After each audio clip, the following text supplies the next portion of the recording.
حذیفہ کہنے لگے مجھے یا موسیٰ ثلاث خصال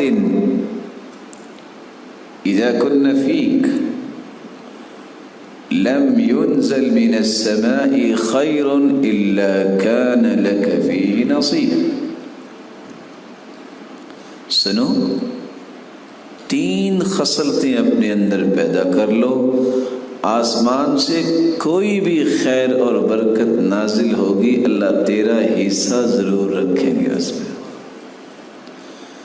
پوچھا وہ کون سی؟ تو انہوں نے پہلا کام یہ بتایا، یکون عملک للہ عز وجل. کوئی بھی کام کرو صرف اللہ کو راضی کرنے کے لیے کیا کرو.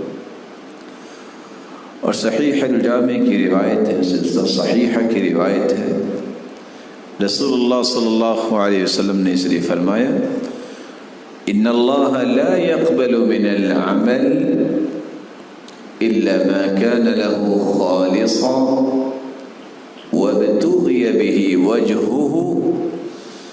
اللہ عز وجل صرف وہی عمل قبول کرتے ہیں جو خالص اسے راضی کرنے کے لیے کیا جائے.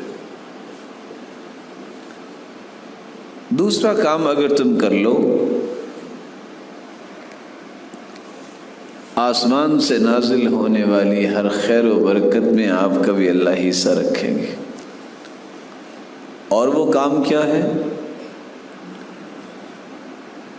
وَتُحِبُّ لِلنَّاسِ مَا تُحِبُّ لِنَفْسِكَ. جو اپنے لیے آپ پسند کرتے ہو لوگوں کے لیے بھی پسند کیا کرو. تمہیں پسند ہے نا کہ لوگ تمہاری عزت کریں، تو تم پہلے عزتیں دیا کرو. تم چاہتے ہو نا کہ لوگ تمہارے لیے دعا کریں، تو ان کی دعاؤں سے پہلے اپنے ہاتھ اٹھا کے ان کے لیے دعائیں کیا کرو. تم چاہتے ہو نا لوگ آپ کو خوشیاں دیں، تو معاشرے میں پہلے خوشیاں تقسیم کرنا سیکھو.